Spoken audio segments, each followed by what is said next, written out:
Bismillahirrahmanirrahim. Assalamualaikum warahmatullahi wabarakatuh dan salam sejahtera semua. Terima kasih kerana sudi meluangkan masa untuk bersama kami pada hari ini bagi sesi Sahabat Sastra at Sembang Ilmu. Saya Fadli Idris dan saya mewakili Yayasan Warisan Melayu MHF. Sesi ini dianjurkan bersama Pusat Pengajian Melayu NUS atau lebih dikenali sebagai NUS MSS dan juga Majlis Bahasa Melayu Singapura MLC.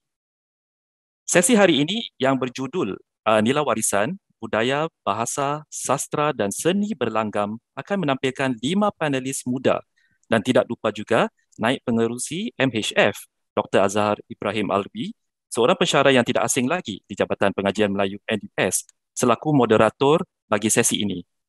Tanpa melengahkan masa lagi, izinkan saya menjemput Presiden NUS MSS, Saudara Sheikh Azad. Dengan segala hormat, dipersilakan Saudara Sheikh Azad. Terima kasih Saudara Fadli. Selamat pagi semua, saya Sheikh Azad, Presiden Persatuan Pengajian Melayu Singapura, Universiti Kebangsaan Singapura ataupun NUSMSS. Terima kasih sekali lagi kepada para hadirin kerana sudi meluangkan masa pada pagi Sabtu ini untuk menghadiri program Sembang Ilmu ini.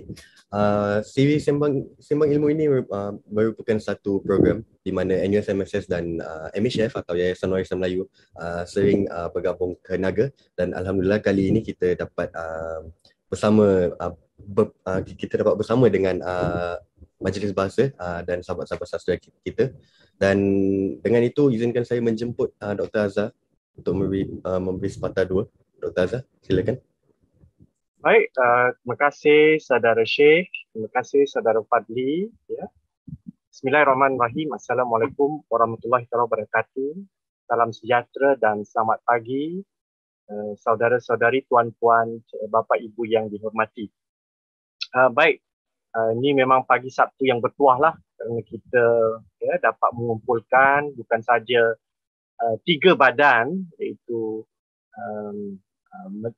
Malay Heritage Foundation, Yayasan Warisan Melayu Singapura, Majlis Bahasa Melayu Singapura, dan juga sebuah persatuan siswa dari kampus, iaitu Persatuan Pengajian Melayu di NUS. 3 gabungan ini membawa bersama sekumpulan teman-teman baru yang baru kita bentuk tahun lalu, yakni Sahabat Sastra, satu usaha dari Majlis Bahasa Melayu Singapura untuk membina sekumpulan anak-anak muda untuk tampil ke depan, bukan saja menyumbang kepada dunia sastra, tapi juga dalam pewacanaan dan kegiatan sastra. Jadi pagi ini kita beruntung, kita ada bersama 5 orang panelis yang akan menyampaikan ilham bacaan mereka. Mula pertama boleh saya sebut di sini, mungkin anda boleh tunjukkan diri anda. Dah tahulah kalau teman-teman yang dalam Zoom, yang Facebook mungkin lihat di sini kita ada Saudara Muhammad Khairul Haq. Khairul Haq adalah seorang guru pelatih di Institut Pendidikan Nasional NIE di Nanyang Technological University. Beliau adalah juga seorang penulis muda yang tidak diragukan lagi, terkenal di Singapura, malahan juga di rantau ini, yang telah banyak menulis, dan salah satu kepakaran beliau adalah berkenaan dengan sastra sufi. Saudara Khairul akan membicarakan membunyikan hamzah pemikiran sufi dalam puisi Nur Hidayat, Syahidan Radiman dan Uswaidi Syafi'i. Nanti kita sama-sama dapat memanfaatkan daripada bacaan beliau. Kedua, juga seorang guru pelatih, nama beliau adalah Nur Ain Abdul Rahim, juga dari NIE NTU. Saya rasa sekelas dengan Saudara Khairul ini. Sahabat sastra ini akan membicarakan topik berkenaan wanita dan kemiskinan dalam novel Kota Air Mata dan Ranjau Sepanjang Jalan. Itu diikuti pula dengan seorang lagi sahabat mereka dari NIE NTU, seorang guru pelatih juga, Cik Nur Diana Dali, yang akan membicarakan unsur sejarah dalam puisi Melayu penulis wanita. Baik, kemudian akan diikuti pula, ini adalah undangan khas. Dia bukan sahabat sastra per se, tapi kita katalah pecinta sastra jugalah. Ya. Diimport khas dari seberang tambak sebelum kita boleh masuk ke Malaysia lepas COVID ini. Kita dah awal-awal bawa masuk satu sahabat kita dari Malaysia, Cik Nurhuda Ramli, yang akan membicarakan topik yang agak menarik, yang soleha atau yang tertindas, merungkai keislaman perempuan dalam hikayat perempuan bernama Latifah, sebuah teks Melayu lama. Dan Cik Huda sebenarnya adalah seorang pegawai penyelidik, pegawai pengurus dari Sisters in Islam yang terkenal di Kuala Lumpur. Dan ia akan ditutup dengan sahabat kita, sahabat sastra kita dari Singapura pastinya, Saudara Muhammad Ilya Kamsani, yang akan membicarakan Samad Ismail, sastrawan watan yang terlupakan. Saudara Ilya adalah seorang yang sudah kerja bertugas penuh masa, dan insya-Allah pada semester depan beliau akan melanjutkan studi beliau di Jabatan Pengajian Melayu dalam kekhususan sastra.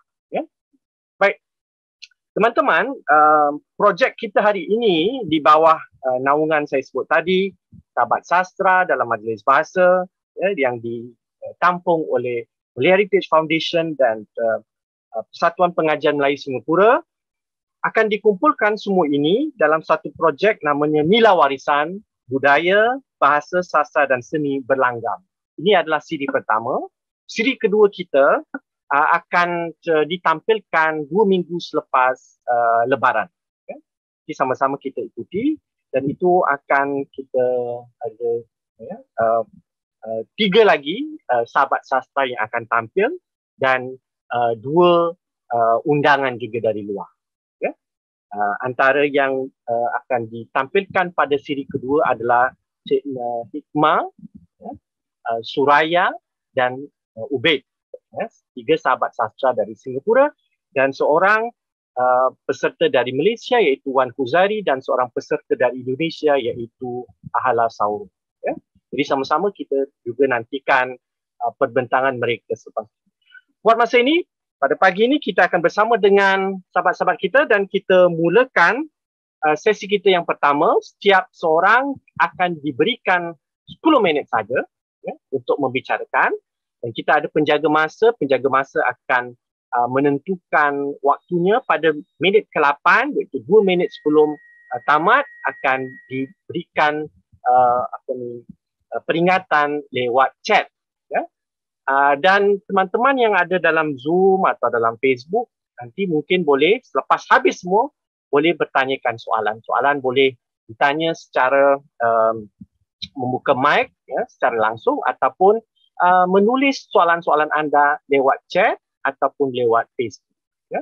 Moga-moga nanti kita ada pertukaran idea di situ, untuk membantu adik-adik kita ini untuk sama memajukan, menulis kertas kerja mereka yang insya-Allah semuanya akan kita bukukan dalam satu penerbitan khas.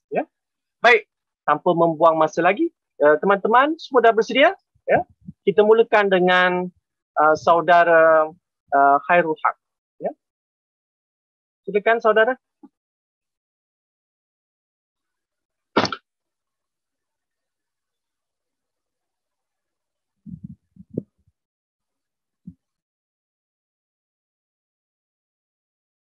Boleh lihat ya skrin saya.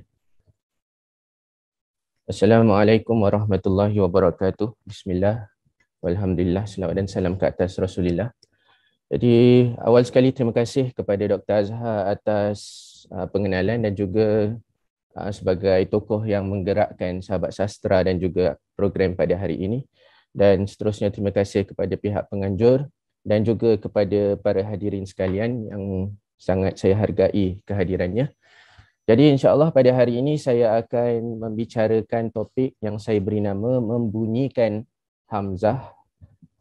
Yang mana hamzah ini kita boleh baca sebagai hamzah ataupun hamzah dengan hamzah dengan ha pedas atau hamzah dengan ha simpul. Yang pertama merujuk kepada Hamzah Fansuri tokoh puisi sufi awal yang memperkenalkan syair ke alam Melayu, dan yang kedua sebagai huruf, yang mana dengan huruf tersebut kita dapat membunyikanlah kalimah-kalimah dan sebagainya.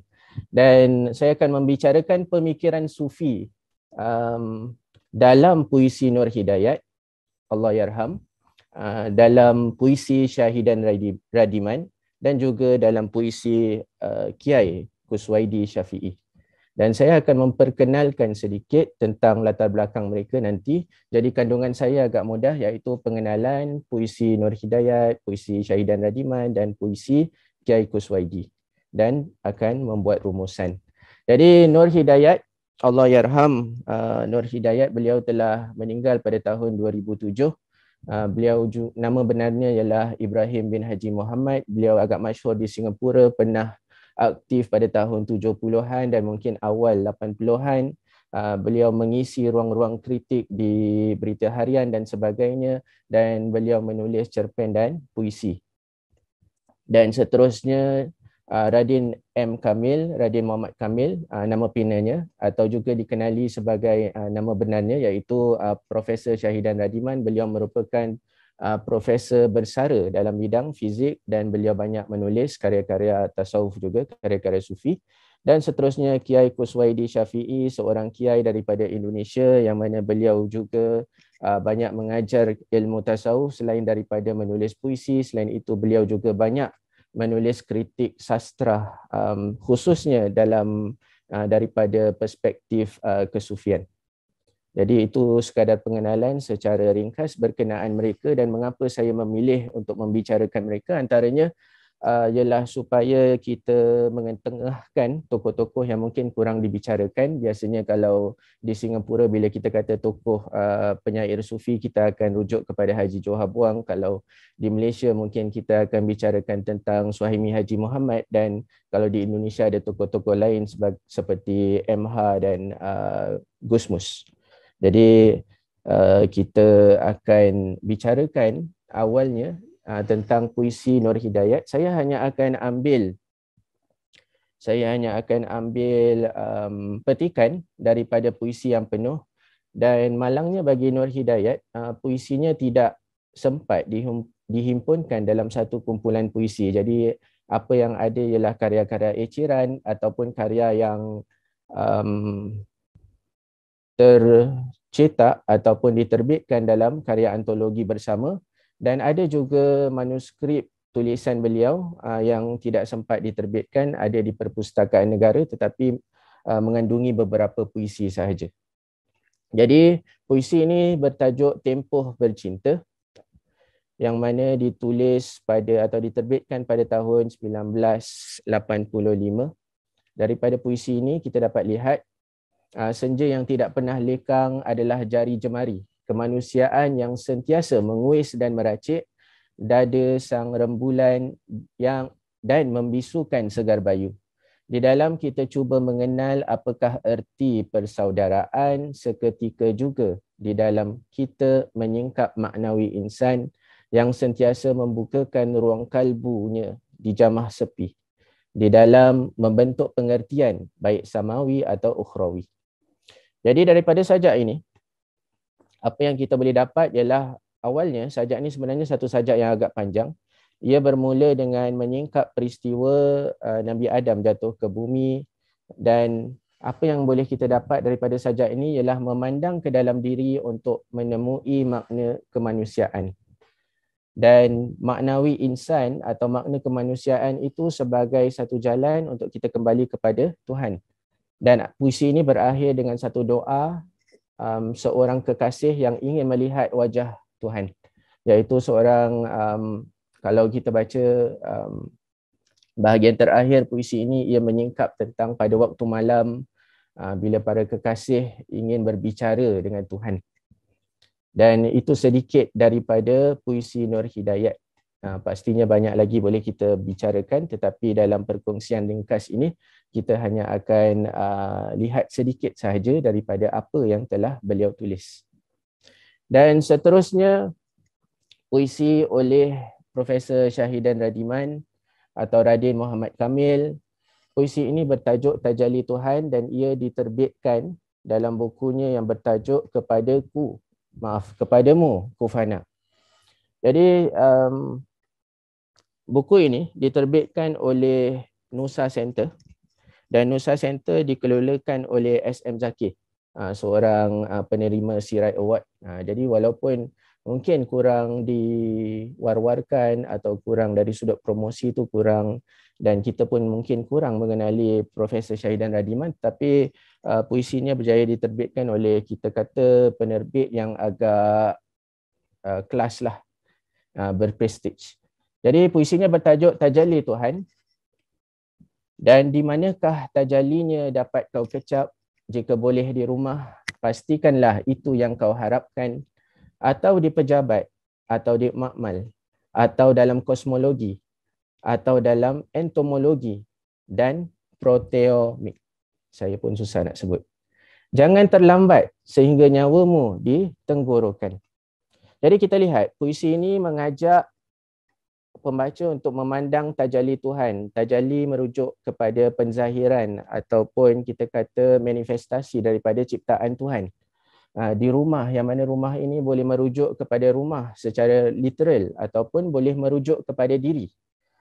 Sebagaimana Hamzah Fansuri dia ada tulis, akhirnya ku bertemu Tuhan di dalam rumah. Dan penulis mengajak kita memandang tajalli tersebut bukan hanya di rumah, bukan hanya dalam diri kita, tetapi tajalli tersebut atau manifestasi ciptaan, ketuhanan dan sebagainya, ingatan kepada Tuhan dan sebagainya boleh juga kita raih melalui berada di pejabat, iaitu semasa kita bekerja. Dan juga melalui kita berada di makmal bila kita membuat kajian yang bersifat saintifik. Dan juga kita boleh ingat kepada Tuhan atau memandang Tuhan melalui ilmu entomologi, kajian serangga, ilmu proteomik, kajian protein, yang mana penulis sebagai seorang yang mahir dalam bidang sains mengadukan antara ilmu sains dan ilmu kesufiannya. Seterusnya, yang terakhir sekali, puisi oleh Kiai Kuswaidi Syafi'i. Jadi beliau menyatakan dalam puisi yang bertajuk Menuai Sisa Harap dalam buku Pohon Sidrah, beliau menyatakan, tapi percayakan saja dirimu, duhai kekasih, pada sisa nurani yang terbuang di pasar-pasar dan di kantor-kantor, kerana di mana dan kapan pun ia tetap perwujudannya, iaitu ini merujuk kepada Tuhan.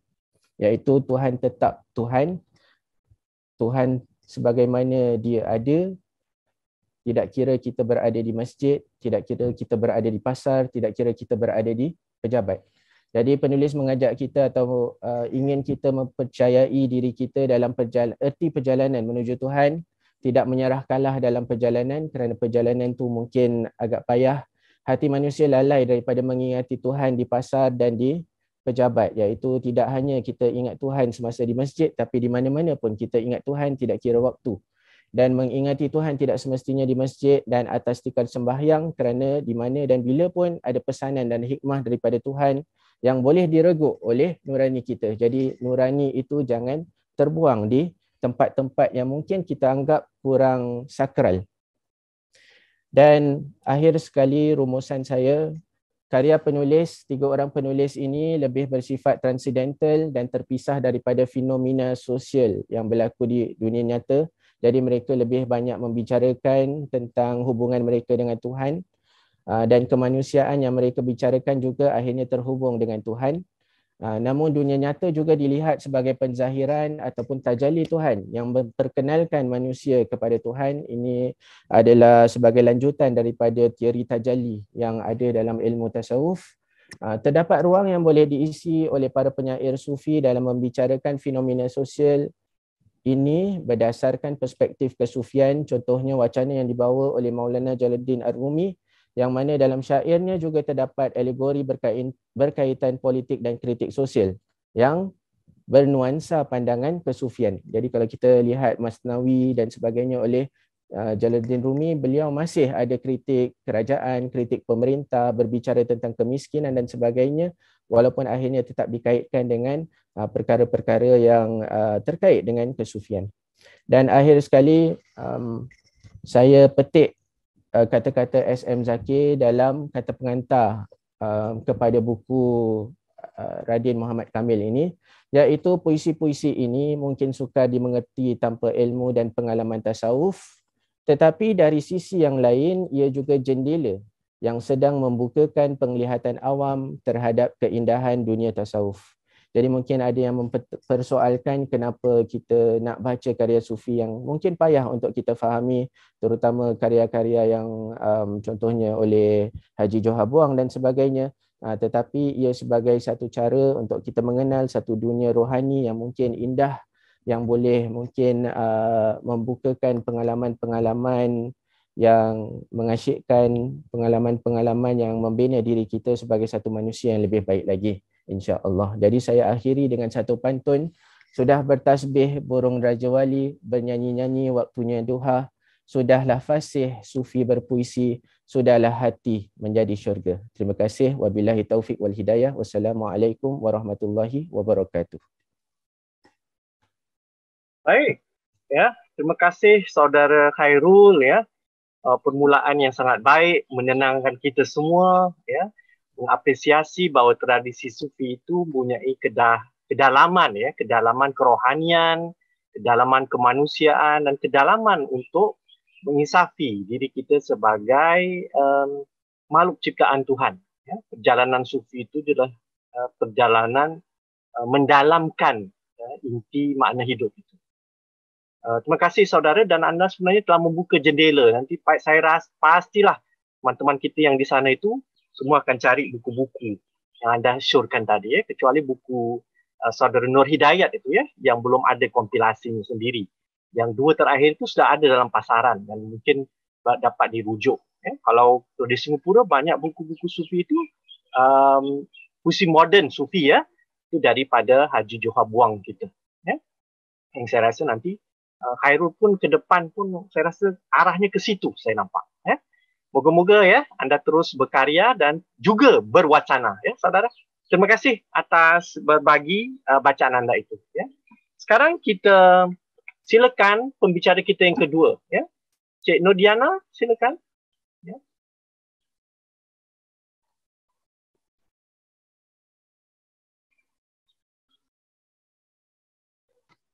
Bismillahirrahmanirrahim. Boleh dengar suara saya? Ya, kuat sedikit sekali lagi, ya. Baik. Okey. Silakan saudari. Okay, bismillah. Assalamualaikum semua. Terima kasih kerana meluangkan masa pada hari ini untuk mendengar perbincangan tentang karya-karya sastra. Untuk bahagian saya pula, insya-Allah saya akan berkongsi tentang unsur sejarah dalam puisi Melayu penulis wanita. Khususnya untuk pembentangan saya ini, saya akan memberi tumpuan terhadap karya-karya Profesor Hadijah Rahmat, Puan Rasia Halil dan Puan Hartina Ahmad. Penulis-penulis yang tidaklah asing bagi kita.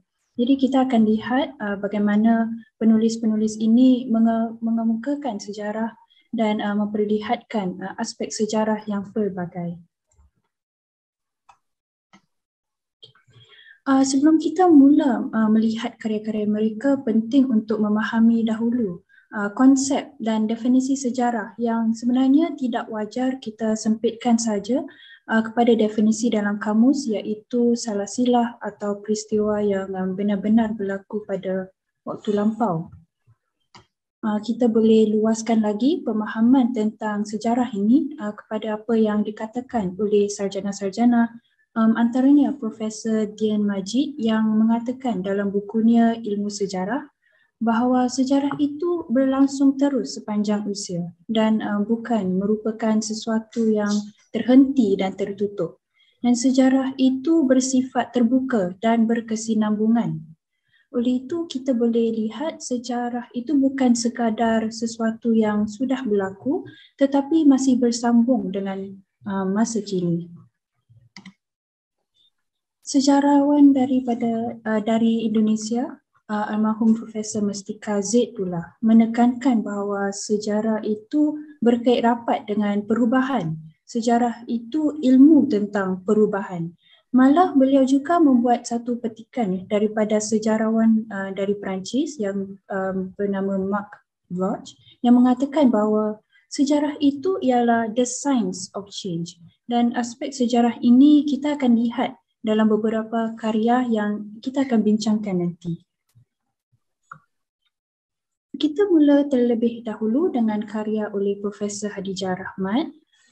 Puisi beliau saya ambil daripada bukunya Di Tengah Alam, yang menceritakan pengalaman meniti alam kehidupan dalam lingkungan sosial dan negara. Dan selain itu, dalam puisi-puisinya beliau mengemukakan suara dan rentak masyarakat. Puisi yang menjadi pilihan ialah Cerita Rakyat. Dan dalam puisi ini, Prof. Hadijah membuat beberapa rujukan terhadap sejarah Melayu dan cerita rakyat. Contohnya Kerajaan Melaka Sultan Mahmud, Sang Raju Natapa dari Kerajaan Singapura, Sang Nila Utama dan Hang Nadim. Dan kita boleh lihat bagaimana Prof. Hadijah menghidupkan sejarah, iaitu dengan menggunakan sejarah untuk menggambarkan konteks zaman sekarang.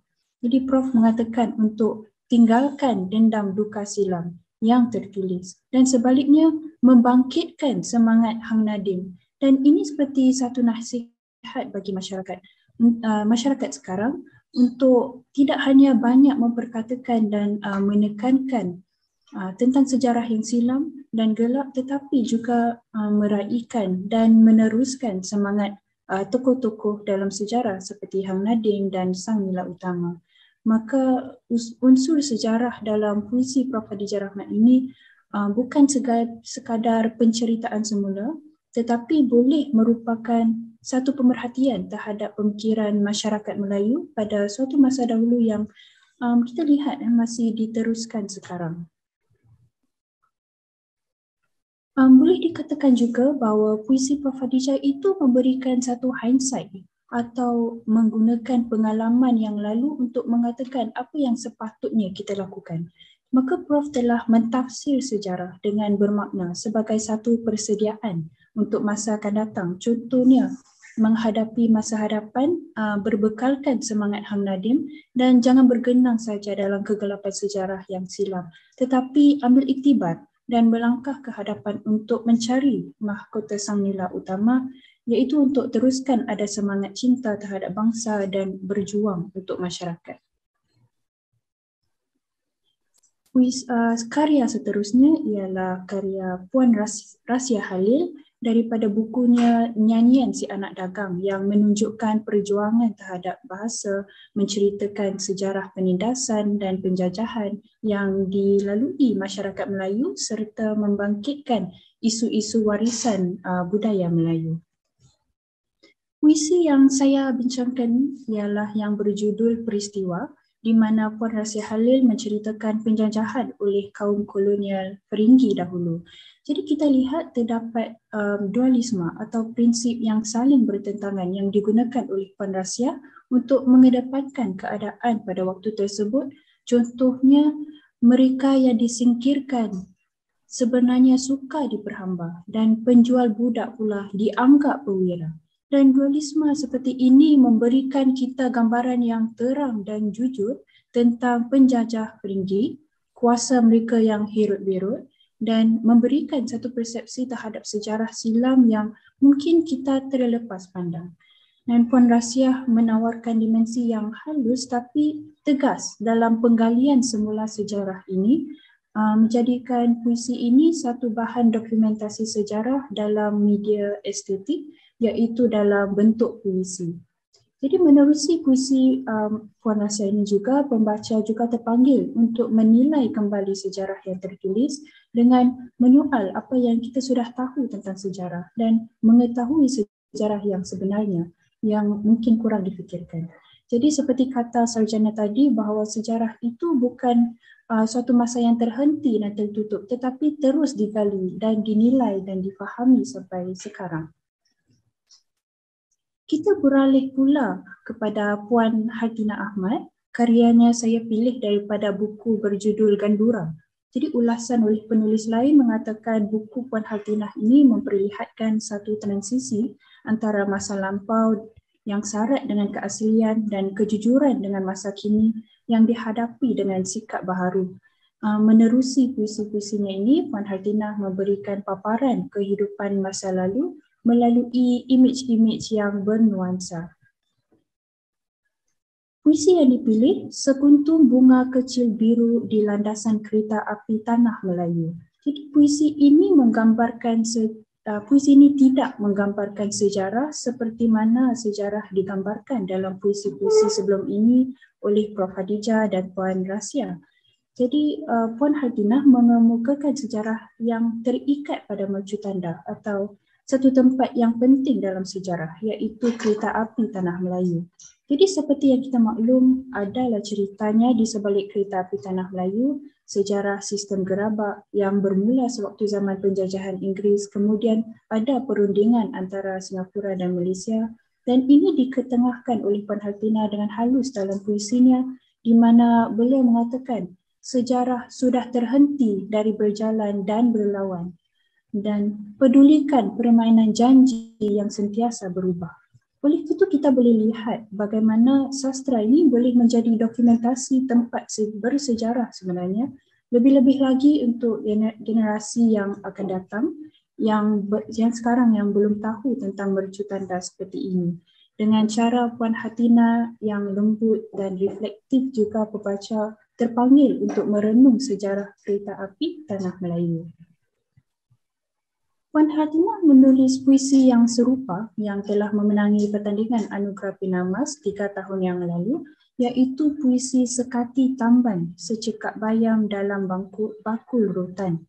Jadi menyingkap kembali konsep sejarah tadi yang mengatakan sejarah itu pengalaman manusia pada masa lalu yang berkesinambungan dan perubahan itu aspek yang penting dalam sejarah. Jadi kita boleh lihat konsep itu dalam puisi ini, di mana sejarah dikemukakan menerusi pengalaman dan cara hidup masyarakat Melayu, dan puisi ini memperlihatkan peralihan dalam pemikiran masyarakat dahulu jika kita bandingkan dengan sekarang dari sudut pekerjaan, perancangan keluarga, ekonomi dan sebagainya. Jadi Puan Hartinah bukan mentafsir sejarah mengikut piawaian masa kini sahaja, sebaliknya beliau menggambarkan cara hidup, corak pemikiran masyarakat dahulu yang menggerakkan pembaca untuk membuat perbandingan sendiri dengan masa sekarang. Sekaligus ini boleh menjadi cara mendekatkan lagi masyarakat lama dan masyarakat sekarang. Secara keseluruhan, unsur sejarah dalam puisi-puisi tadi menunjukkan bahawa sastra itu penting sebagai dokumentasi sejarah dengan memperlihatkan kepelbagaian sudut pandangan. Kita lihat juga kepelbagaian dalam konsep sejarah itu sendiri yang seperti saya katakan tidak patut kita sempitkan saja kepada definisi dalam kamus, kerana masyarakat sekarang sebenarnya tidak terlepas daripada masa lampau. Oleh itu penting untuk melihat aspek kesinambungan dan perubahan itu dalam sejarah. Dan puisi-puisi itu yang ditulis oleh penulis wanita Profesor Hadijah Rahmat, Puan Hartinah Ahmad dan Puan Rasya Halil menjadi bukti suara penulis wanita yang menyambut kemajuan dengan tidak melupakan sastra, menggunakan sejarah dalam persediaan untuk masa hadapan. Dan kita hargai mereka sebagai penyair yang berjasa dalam masyarakat kita. Dengan itu saya akhiri perkongsian saya. Terima kasih. Assalamualaikum. Terima kasih Cik Diana, salah satu pemaparan yang baik memperkenalkan 3 penyair yang mapan di Singapura, penyair perempuan wanita yang setelah menghasilkan pelbagai karya dan sudah bergiat juga dalam dunia kegiatan sastra dan dunia penulisan yang lain, seperti kalau Prof. Hadijah juga dalam dunia akademik, Puan Rasya juga dalam hal penterjemahan, selain puisi, cerpen dan novel, juga Puan Hartinah yang juga banyak menulis lirik-lirik lagu sebenarnya. Baik, yang paling penting adalah isu sejarah itu. Nampak nadanya lembut. Macam lembutnya jugalah Cik Diana tadi sebut ya. Tak tenang saja ya. Walhal isu yang diangkat adalah isu-isu yang bergelora sebenarnya. Ya. Di mana sejarah sebagai sebuah kehadiran ya, dan dia dipersembahkan dalam bentuk sebuah puisi. Jadi artinya bila kita baca puisi itu mengundang, mencungkil kesedaran sejarah. Ya. Baik, seterusnya kita akan bersama ya peserta kita panelis kita yang ketiga ya, Cik Nur Ain ya, silakan. Dan ini kita akan masuk pula pada satu juga topik atau tema berkenaan dengan wanita. Ya, silakan Cik Nur Ain.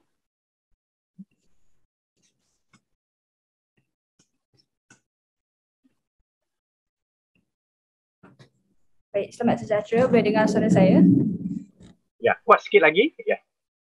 Baik, terima kasih Dr. Azhar atas pengenalannya tadi, dan terima kasih kerana memberikan saya peluang untuk membentang dan membuat sedikit perkongsian mengenai wanita dan kemiskinan dalam novel Kota Air Mata dan Ranjau Sepanjang Jalan. Baik, saya rasa sebelum kita mendalami topik ini, baik kita merenungkan kata-kata Pak Usman Arwang dan Ismail Said mengenai apa itu dengan sastra. Saya bacakan. Kesusastraan itu bukanlah taman bunga tempat orang sesekali datang berehat-rehat, menghirup udara segar dalam masa lapangnya. Kesusastraan ialah rumah dan kehidupan manusia yang berombak dan bergelombang dengan denyut nafas dan degup jantungnya. Sastra bukanlah hanya sastra semata, tetapi sastra ialah alat untuk mencapai tujuan, iaitu mempertajam pandangan manusia terhadap hidupnya, mempertinggi kesedarannya dan memperkaya jiwa dan keseluruhannya, mempertinggi tingkat peradaban manusia.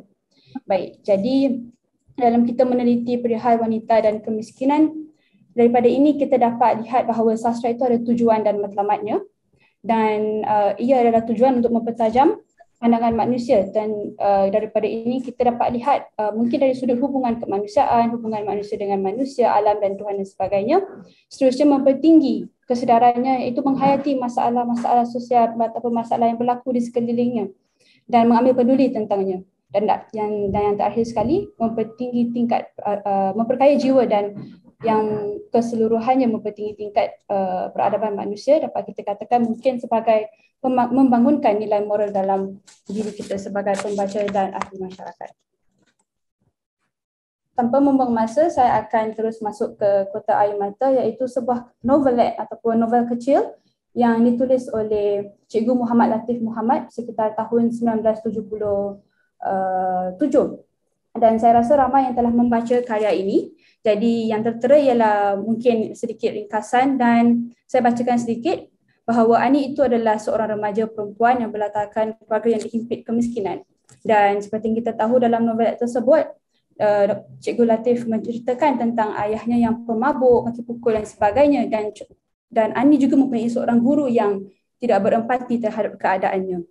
Jadi kita dapat lihat bahawa karya ini syarat dengan mesej dan sindiran yang tajam, dan yang paling penting sekali, Cikgu Latif menggambarkan kemiskinan dan keperitan golongan masyarakat yang terhimpit dalam sistem ekonomi kapitalisme.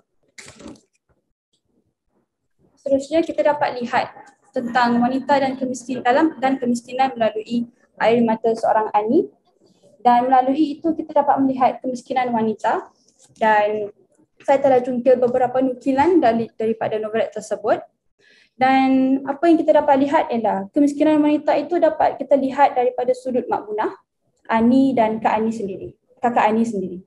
Mak Munah dan kakak Ani mewakili wanita yang mungkin berpelajaran rendah dan tidak mempunyai pekerjaan baik yang dapat mengeluarkan mereka daripada lingkaran kemiskinan kehidupan mereka itu. Malah Ani juga terdesak dan berkawan dengan Azmi yang akhirnya merampas maruahnya, dan Ani juga seolah-olah terpaksa berkawan dengannya kerana hendak membayar yuran sekolah, dan kerana dia tidak memperolehi wang, maka tidak akan dapat memiliki peperiksaan. Jadi kita dapat lihat bagaimana kemiskinan itu benar-benar menghimpit wanita dan menghambat kemajuan mereka. Seterusnya kita juga dapat lihat elit masyarakat yang tidak berempati seperti yang saya katakan tadi diwakili oleh Cikgu Majid dalam novelet ini. Jadi kita tahulah Cikgu Majid tu selalu memarahi, menyindirnya, cakap orang Melayu itu, orang Melayu ini miskin kerana itu, lebih membeli TV, emas dan sebagainya. Tapi adakah itu satu cara yang berempati terhadap keadaan Ani? Tentu sekali tidak kan? Jadi kita dapat lihat bagaimana Cikgu Majid itu menyalahkan Ani ataupun mangsa kemiskinan tentang keadaan mereka sendiri. Dan sebenarnya ini mencerminkan satu sikap yang tidak berempati kepada golongan seperti Ani lah, dan menyalahkan mereka sedangkan ada masalah yang membuat mereka terhimpit dalam keadaan sebegitu. Jadi seterusnya, daripada novelet tersebut kita juga dapat melihat tentang seorang ibu, dan daripada seorang ibu kita dapat merasakan betapa malangnya Mak Munah yang menjadi ibu Ani itu, dan kita juga dapat melihat betapanya Cikgu Latif telah menyuarakan ataupun memberi suara kepada Mak Munah dan menunjukkan keberpihakannya kepada golongan yang tersenyap dalam novelet ataupun masyarakatnya. Jadi dalam suasana negara yang sedang membangun pesat dari sudut ekonomi, tetapi gejala sosial itu masih berleluasa.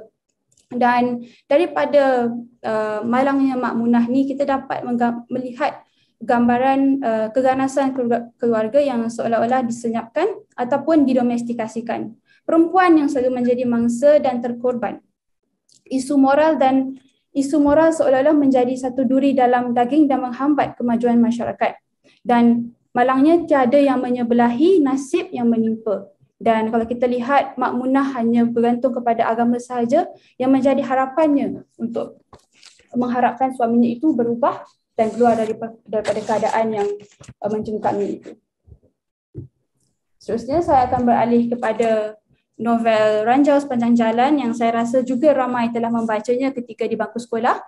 Dan kita tahu bahawa Pak Syahnun telah menggambarkan kemiskinan masyarakat petani kampung Banggul Dedap yang terletak di kawasan Sik Kedah. Dan kita juga tahu bahawa novel ini merupakan pengalaman dan malah penyaksian Pak Syahnun sendiri tentang masyarakat luar bandar, iaitu petani kampung Banggul Dedap seperti yang saya nyatakan tadi. Dan yang paling penting sekali, ia mencerminkan pergelutan manusia dengan alam, kudrat dan batin. Jadi dalam novel ini kita tahu ada watak bernama Jeha. Kita dapat melihat melalui jerih seorang Jeha, kita dapat menghayati keperitan masyarakat luar bandar yang diwakili oleh Jeha sendiri, dan menunjukkan betapa susahnya kaum petani itu terkial-kial mencari rezeki agar mereka tidak kebuluran. Apalagi tiada pemimpin yang ambil peduli pada mereka. Ini merupakan satu ketidakadilan secara keterang-terangan kerana mereka terus hidup tersisih dan kekal dalam lingkaran kemiskinan itu. Kita tahu ya, kalau kita baca ada seorang tok penghulu, tetapi adakah dia menjalankan peranan ataupun tanggungjawabnya sebagai jambatan masyarakat antara masyarakat dan juga golongan pemimpin dengan menyuarakan keperitan dan kesengsaraan mereka. Seterusnya kita juga dapat melihat semangat seorang Sanah. Saya rasa Sanah wajar diangkat sebagai heroin dalam novel ini kerana beliau yang akhirnya memikul segalanya beban daripada ibu adiknya dan juga meneruskan perjuangan ayahnya. Jadi kita dapat lihat ya betapa perihal kapitalisme itu yang mencengkam dalam masyarakat ini. Dan menurut Kamus Dewan, izinkan saya, kapitalisme itu merupakan sistem ekonomi dan politik yang pemilikan harta benda, industri dan perniagaannya lebih banyak tertumpu pada sektor swasta daripada kerajaan, dan syarikat digalakkan bersaing antara satu dengan lain untuk membuat keuntungan. Jadi mengapa saya memberikan ini? Kerana apa yang kita lihat secara permukaan ialah mungkin daripada contoh inilah, mungkin Jeha dan Lahuma itu mahu menjual anaknya. Tapi kalau kita lihat secara mendalam sedikit, kita dapat mengesan kapitalisme yang telah membumi dalam pemikiran mereka seperti Lahuma dan Jeha. Dan terakhir sekali, kita juga dapat menghayati keringat masyarakat petani. Ya, melalui mereka kita dapat melihat bahawa betapanya Pak Syahnun telah cuba untuk mencantas fatalisme yang biasa kita dengar bahawa orang Melayu ini menyerah pada takdir, malas dan sebagainya. Dan kalau kita lihat mati, hidup dan susah senang itu dipegang oleh Tuhan, dipegang oleh Allah Azza wa Jalla. Malah itu sangat kerap kali kita lihat dan berulang kali muncul dalam novel ini. Tetapi adakah itu satu penyerahan yang mutlak? Malah dapat dikatakan itu satu doa mereka kepada Allah, dan mereka percaya bahawa Allah itu sentiasa bersama mereka dalam usaha mereka untuk mencari sesuap nasi.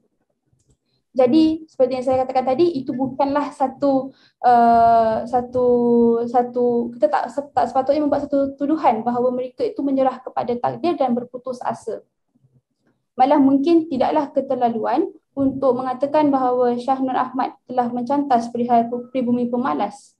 Kan kalau kita lihat novel ini, masyarakat petani ini bukanlah masyarakat yang menyerah pada takdir, yang bersenang-lenang, tetapi mereka masyarakat yang berusaha dan bergantung pada kudrat empat kerat mereka untuk bergelut dengan alam yang sentiasa menjadi musuh mereka itu. Jadi sebagai rumusan, saya meletakkan 3 butiran. Jadi kita dapat lihat bahawa Ani dan Makmunah dalam Kota Air Mata diberikan pengakhiran yang tragis, tetapi Sanah dalam Ranjau Sepanjang Jalan diberikan suntikan harapan dan semangat. Dan seterusnya, kita juga faham dan dapat mempelajari bahawa perlu ada keperluan untuk memahami permasalahan wanita bandar dan di luar bandar. Dan terakhir sekali, setiap peringkat kehidupan wanita itu ada stereotip atau jangkaan masyarakat yang berakar umbi daripada pemikiran patriarkal dan sistem ekonomi kapitalisme. Mungkin dapat saya selitkan kenapa tidak feminisme ya di sini, kerana kita tidak mahu menyempitkan kedua-dua karya ini dan memaksakan teori-teori padanya. Malah kalau kita renungkan kembali, bukanlah tujuan para penulis kita ini untuk menyatakan tentang feminisme atau memperjuangkan feminisme melalui karya-karya mereka, tetapi tujuan mereka adalah untuk mengemukakan perihal kemiskinan dan keperitaan masyarakatnya. Namun saya rasa tidaklah menjadi satu kesalahan kalau kita ingin mengatakan mereka itu mempunyai kesedaran tentang permasalahan dan keperitaan yang dilalui wanita dalam masyarakat mereka. Dengan itu saya sudahi dengan sebuah puisi oleh Cikgu Muhammad Latif Muhammad sendiri, iaitu Perempuan Dua. Perempuan itu adalah Hawa yang menggoda Adam setelah tewas di tangan iblis, setelah lemah oleh bau syurga. Adakah Hawa dikelilingi kita?